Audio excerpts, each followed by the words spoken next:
Good morning and welcome to the new episode of Dr. Lamba's Awakening Call. This is a human tragedy. Whether it's war, whether it's pandemic,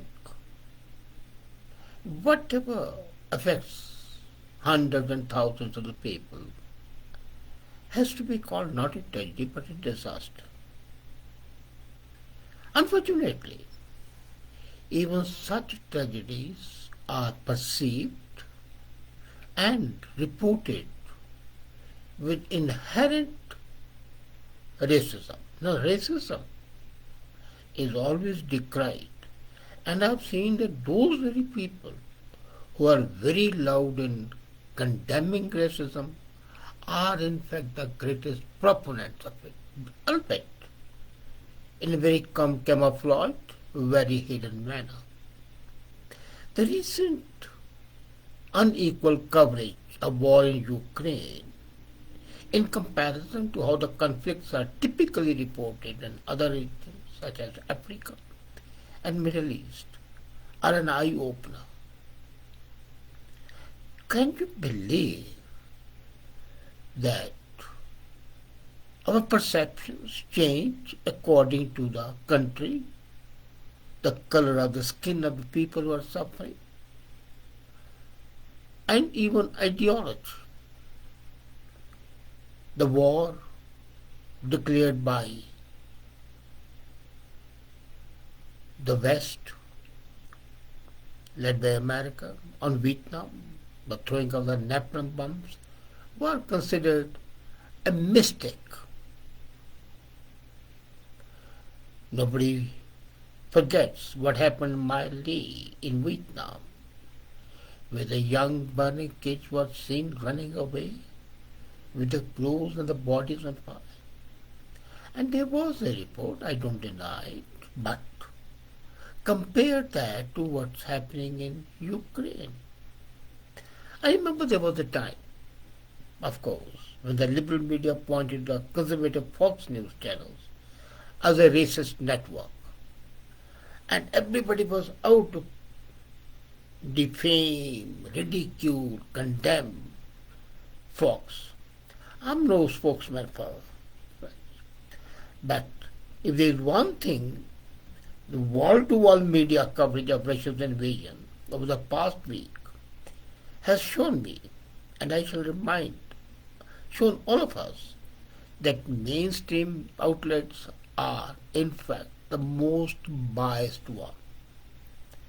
Now look at the amplified empathy for the people of Ukraine during this humanitarian crisis. Absolutely it's a crisis. But look, I was hearing on BBC News and the Ukraine Deputy Chief Prosecutor David was saying people with blue eyes and blonde hair are being killed in a disturbing manner. People with blue eyes and blonde hair. And was there any condemnation of that? No. Isn't that being racist? Yes. In the early days of the invasion, if you remember, similar comments in the video clip circulated widely because the Caucasian journalists espoused a narrative that the world should care about what's happening in Ukraine, not because Ukraine has been invaded, but because the dying people are white. So, suppose they were brown and black, there was no cause of worry. There was one comment by an award winner veteran journalist who wrote, is it a place with all the due respects like Iran and Afghanistan that has seen conflict for decades? This is not that place. This is relatively civilized European state where you can expect that or hope that's going to happen. So why What's happened in Afghanistan is a less tragedy because the people are not white skinned, though they are white skinned and they have blue eyes. And one veteran journalist apologized when his comments went viral. But then, why they say like that? It's because inherently they are biased in favor of the white skins, blondes, blue eyes.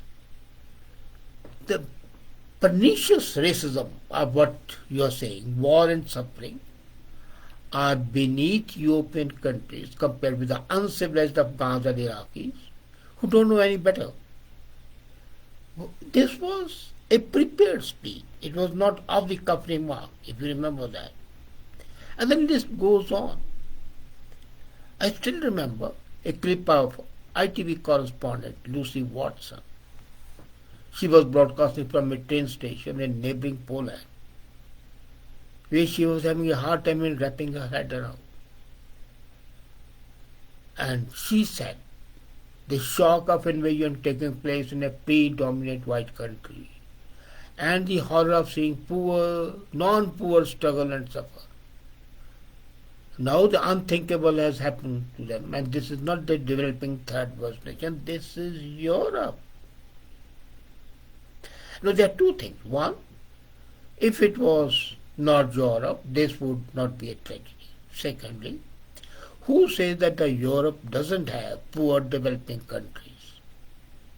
Does she know that Ukraine is not a developed economy? Does she know that Lithuania, Latvia are not developed countries? Now, then another correspondent, NBC's news correspondent Kelly Kobela, I was shocked. To put it bluntly, they are not refugees from Syria, they are refugees from Ukraine. They are Christian, they are white, they are very similar to us. So, if they were from refugees, then it doesn't matter. If they were Muslims or Hindus or Sikhs, that's okay. If they are black or yellow or white, that's acceptable. But whites, Christians, Europeans, no, that's unthinkable. I remember 1971, more than 20 million, 30 million Bangladesh Muslims came to India as refugees. There was no hue and cry. There was not even a condemnation of the atrocities committed by the Pakistan army, the mass murders, the mass rapes. No. Because they were not whites and they were not Christians. You see, I was reading the US Army Manual on Counter-Insurgency, in which General David Petraeus describes Afghanistan as a war of perception. And it's conducted not on the battlefield primarily, but using the news media. So, it's clear evidence that the army and indirectly the government controls the news media. What really matters is not, he says, day-to-day battles with Taliban, but the way this adventure is sold in America, where media directly influences the attitude of the key audiences. So, all that news, however tragic may be, would be slanted in a way. You remember 2002 Venezuela Journal. It was, in 2002, led a coup against the democratic government. And he said, we had a secret weapon, we had the media, especially the TV. So, General Petraeus said, now you have got the media. As a matter, never has the official energy been expended in ensuring that media, the journalists, collude with the makers of rapacious wars, which are now perpetual. And they echo West's more verbose warlords. You remember waterboarding US Vice President Dick Cheney, who predicted 50 years of war, and then they plan a state of permanent conflict wholly dependent on keeping a bare enemy whose name they dare not speak, that's the public. In Bedfordshire, the Ministry of Defence Psychology Warfare Establishment, they have a special media training to devote themselves in jargon to information of dominance. This Ministry of Defence Psychological Warfare also says cyber threat. They share these premises to teach interrogation methods. Of course, that's all jargon. You remember the movie, The War You Don't See? This was primarily before the pre-WikiLeaks, and it was a private conversation in December 1917 between David Lloyd George, British Prime Minister, during the First World War, and the editor of Manchester Guardian. And the Prime Minister made a very revealing statement. If the people really knew the truth, the Prime Minister said, the war would be stopped tomorrow. But of course they don't. And now comes the punchline. They can't. Because, why? Because the media, at the behest of the government, would promote that war as a patriotic war. So it's a perception. This was a war, First World War, a war to end all wars. And Woodrow Wilson coined the term public relations, which is nothing but propaganda. Public relations as an invisible government which is truly ruling power in USA, thanks to the intelligent manipulation of the masses. And this has been achieved with false realities. So this inherent bias specially shows the hypocrisy of the people. You remember the bombing again, I refer to the two villages, the reviews of Napalm Bay, which continues to burn beneath the skin. And then, at that time, the Vice President and the President said, well, these are collateral damages. Such unavoidable tragedies happen in wars. So, if the entire population of South Vietnam was at great risk from the forces, the European terms like pacification, collateral damage became the currency. But if the same thing happens in Ukraine, that's a tragedy. And Putin is a monster. I'm no spokesman for Putin. What it does is not proper at this time. But my grouse, my pain, my agony arises that why are human beings not perceived as human beings? You remember on the walls of Saigon Bureau of major American news organizations were displayed horrific photos. And they were not seen abroad because they would sensationalize the war and upset the readers. So better not do that. You remember the famous journalist Seymour Hersh, and he called it an American tragedy. But how? Implying that the invaders were the victim. And this was taken up by Hollywood in two movies, The Deer Hunter and The Platoon, where the people who suffered from the bombs were not the victims. The people who threw the bombs, they were forced. The war was tragic. It was flawed. But the cause was noble. They had to defeat communism. So what matter can it be? Kill million people, immaterial. But the democracy, long live democracy. It was the irresponsibility of uncensored media. And that continues till today.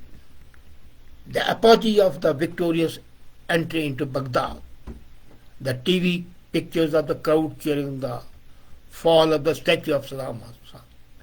Behind all this facade was an American psyop team successfully manipulating what an ignored army report described as media circus. And it said there are almost as many reporters as Iraqis. BBC said people have come out welcoming the Americans holding the signs. He forgot to mention that 50% of those were the reporters themselves. In fact, across most of the Iraq, largely unreported, the bloody conquest and destruction of the whole society was underway. And if you remember, BBC political editor declared, Tony Blair said that they would be able to take Baghdad without a bloodbath. And that in the end the Iraqis would be celebrating, and that's what's happening. He's right. If that was right, why was the army not immediately withdrawn? Because there was an upsurge against army. And then, you can't hide the truth always. A CBC anchor for 24 years, Dan Rather said, there's a fear in every newsroom in America, a fear of losing your job. You are stuck, if you report the truth, as being unpatriotic. And war has made stenographers out of us, so we simply write on what is dictated to us. More disturbing than the racist news coverage that value the lives of some victims of the war over the others. And that is shocking. The warm welcome given to the white Ukrainian refugees, though my sympathies are with them. But the European governments who flatly refuse the same reception to the Muslims and African refugees over the years. The European Union politicians are not apologetic because they know that this is going to get them votes. Anybody fleeing from bombs, from Russian rifles, can count on the support of Polish state. And this is the same Poland which stopped the Syrians from entering. And those Syrians were entering Europe because of the war engaged by Europe. The Bulgarian Prime Minister takes a cake. And that sets a tone for reporters and the real discrimination. The Bulgarian Prime Minister says, they are not the refugees we are used to. These are the people who are Europeans.